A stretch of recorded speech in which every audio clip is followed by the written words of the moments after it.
Again, I thank you for the introduction a few minutes ago, and especially when you said that I am part of the First Baptist Church of Alameda family. And I say amen to that. I was here many years with you as a pastor's wife, but also as part of the ministerial team during that time. And this is definitely one of my homes. There is no doubt about it. It's wonderful to come back and be with you. I want to also affirm this morning your resilience and your sustainability through this time of COVID. That we are here this morning is evidence of resilience and sustainability. COVID has been just a crazy, weird time when so many things were so different and we didn't always quite know how to handle them and what to do. It certainly was a time when in my own institution at the seminary we had to figure out how to do all of our work on Zoom and online. And it was like this. One day we were meeting in the classroom, the next day we were doing it all on Zoom. And but we were able to do that. We were able to scramble and figure it out and somehow make our way through. And I see that that is happening here. As I hear about the adult Sunday school opening up again, you're opening back up. And we as a nation are opening back up and coming back to a new kind of normal, whatever that might be. I also heard this morning as you were talking that this is being recorded. Is that true? All right. Well, very good to know. I didn't realize I was going to be recorded this morning, but that's okay. But it's always good to understand this, how to be more careful about what I say. Not really. But let me begin by just telling you the title to this sermon this morning. Are you a door or a hinge? Subtitle, called for such a time as this. I'm going to read one Bible verse for you this morning from Esther chapter 4, verse 14. You've probably heard it before. Who knows? Perhaps you have come to royal dignity for just such a time as this. These words from Esther 4:14 are perhaps the best known from the book of Esther in Christian circles. And many sermons have been preached from these words that allude to a sense of being placed in the right place at the right time to address an injustice of a moment and to bring life-saving change. It's long been noted that the book of Esther is very unique in the Christian Bible in that it never mentions God. Commentators have debated this for years, the significance of this. It is clear it has been omitted.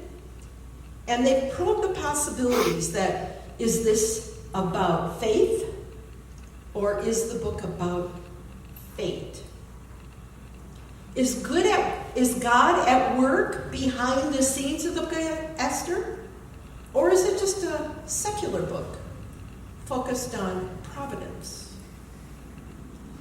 So in terms of genre or the writing style or the type of literature, the book of Esther seems to be an example of diaspora literature, diaspora meaning of Jews living successfully under the rule of a foreign king. Of after Jerusalem being defeated, the Jewish population being scattered and living in all sorts of different locations. If we take it to the next level of the kind of literature that we have in the book of Esther, we might note that it is serio-comical literature. See, now you can go home and tell your friends that, Esther is serio-comical literature. And they, of course, will be very impressed. But what that means is that it is very serious, but at the same time, comical. It's a very playful book. And there is a lot in there that is intended to be humorous, and we miss that oftentimes because we are not from that time period and that culture that the book is written. The book of Esther was written in response to the threats of oppression, persecution, and even total destruction of the Jews in diaspora. The book, in essence, is a celebration of the escape from total destruction, and as such it is read 2 times every day at an annual festival called Purim. And that festival happens even to this day. The festival is named after the Hebrew word pur, which means lots, or in our own terminology would mean dice. This was what Haman, the enemy in the book of Esther, used to determine the day in which the total destruction of the Jews would take place. He threw some dice to decide which day that would happen. Purim is an unusually festive holiday and has become the favorite of the Jewish community, even to this day. It's a day that's reserved for masquerades and carnivals and parades and all manner of joyous revelry, because the Jewish people have survived, regardless of plans for their total destruction in antiquity and also in more modern times, as we remember what happened with the Holocaust in Germany during the leadership years of Hitler. It is true that the story of Esther includes many scenes of mass killings done by the Jews against their enemies. The numbers are so large, in fact, 75,000 deemed to have been killed by the Jews in chapter 9, verse 16. But not one Jew dying in the process of that. Those numbers are so large that it must be exaggeration. A very common way of writing about war in the time period from which this comes. Nonetheless, the book includes descriptions of what we today might term race wars. So why is the book so popular then? The book of Esther remains popular to this day because it depicts the age-old favorite theme of the great reversal, of the tables being turned and the underdog becoming victorious in the end. How did the underdog become victorious? How did the Jews overcome their enemies in the book of Esther? Through the unexpected strategic action of one woman, Esther, who mustered up enough strength and courage to use her queenly status in the kingdom as a means for revealing Haman's evil plot to kill all the Jews. Through a series of something very simple, 3 invitations to dinner, where Esther invites Haman and the king, she reveals Haman's evil plot to the one person who could turn the tables, the one person who could bring the great reversal, her own king, Ahasuerus. Now, just to give you a little taste of the comedy in the book, Ahasuerus means headache. So his name is actually King Headache. Now, there are many in our contemporary world in the year 2022 that fear destruction, both figuratively and literally. Globally, we hear daily of the war in the Ukraine, of the battle against the COVID pandemic, of environmental crises, hurricanes, and severe flooding in Puerto Rico, other parts of the Caribbean, and in fact in Pakistan, they have received to date 178% of their average yearly rainfall. And they're in so much flooding that they are a loss of life and loss of homes. We hear of genocidal tendencies in the Ukraine and in parts of Africa, of racial persecutions and oppressions here at home in our own nation, of political schisms, verbal wars between the Democrats and the Republicans, of economic failures, threats of a looming recession in the U.S. and Europe, and of global poverty. How are we going to contend with all these issues? How will we turn the tables so that those most impacted by these threats can overcome them? I'm certainly not going to recommend that we move into race wars. Best that we understand the tales of Esther to be from a certain time and a certain place and descriptive of a certain way of dealing with their issues. But today, we have alternative ways, alternative means for bringing change. We have global and political leaders that enter into diplomatic negotiations and agreements. The UN just met this last week as a means for overcoming and preventing further evils in our world. At times, as we've seen with the situation in the Ukraine, the wars do break out, but increasingly the world is turning away from guns and toward diplomacy. But now one might ask, what is my role in the greater scheme of things? How can I impact the world, or at the very least, my corner of it? This mindset, these questions, I believe, are the call of the book of Esther to us. When we find ourselves in the position and place to make the difference, to create the strategic plan that will bring the much needed change, will we stand tall and take action? Can we muster the courage, as Esther did, to say the words that need to be said, to gather the people that need to be gathered, to inspire the people that need to be inspired?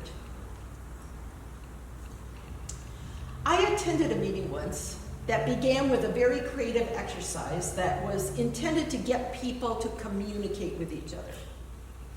The leader of that meeting placed several pictures of doors of different shapes and sizes and colors in the middle of the table.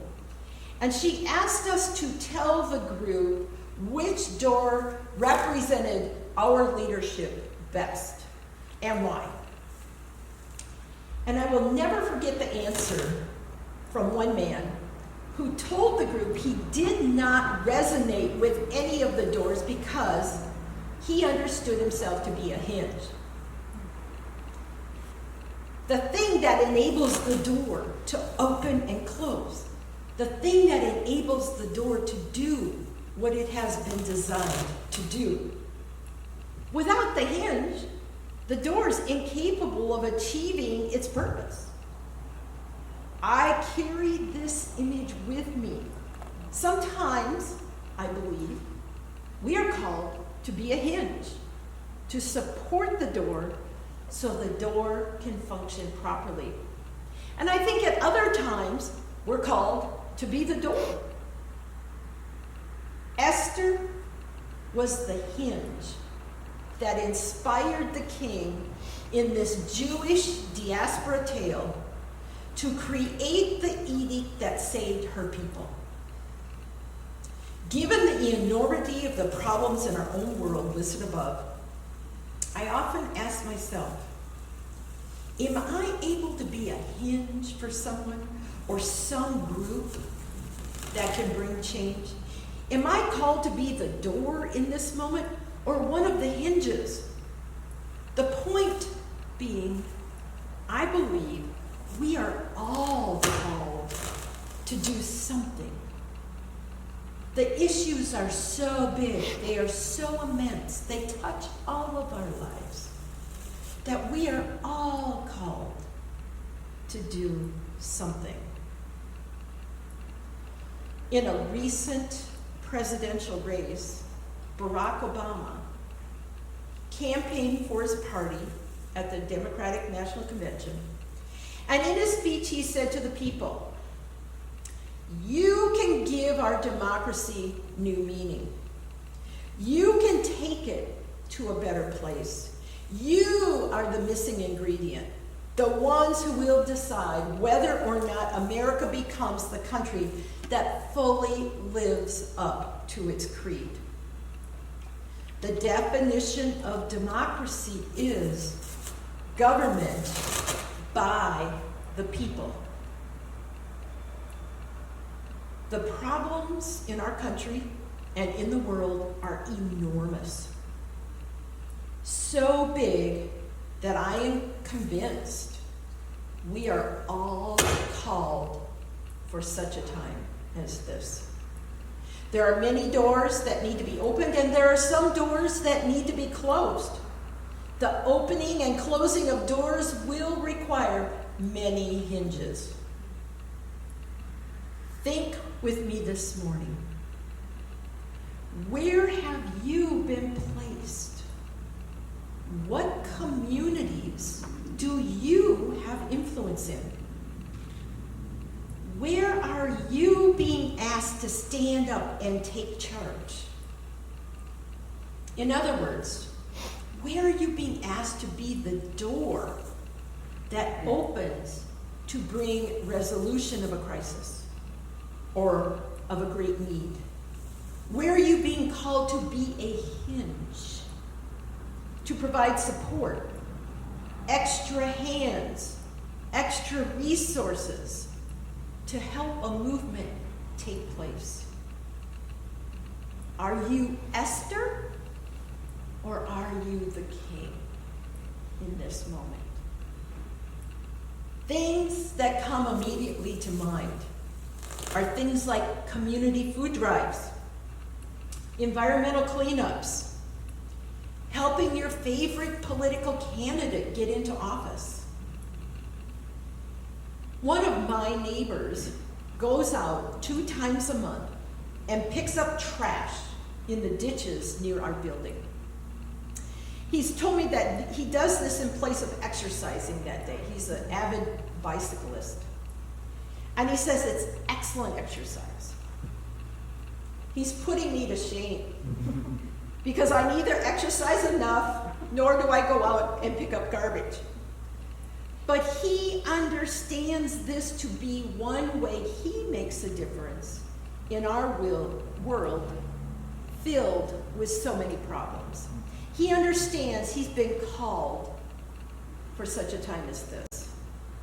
In this instance, I am the hinge because I listen and I encourage him, but I do not go along. So he is the door. We all have gifts and talents. We all have some type of resources. We are all called to work together as community for such a time as this. I close with a reading from Genesis chapter 1, verse 26. Then God said, "Let us make humankind in our image, according to our likeness, and let them have dominion over the fish of the sea, over the birds of the air, and over the cattle, and over all the wild animals of the earth, and over every creeping thing that creeps upon the earth." Often, when we hear that verse, we stumble over the word dominion. People want to interpret that as power over.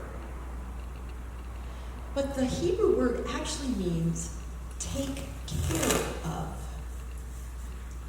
We have been called by God to care for the earth and all that lives upon it, to nurture it and to nurture life. I ask you and I ask myself today, are we being called at such a time as this to be a hinge or a door? And for what project? Amen.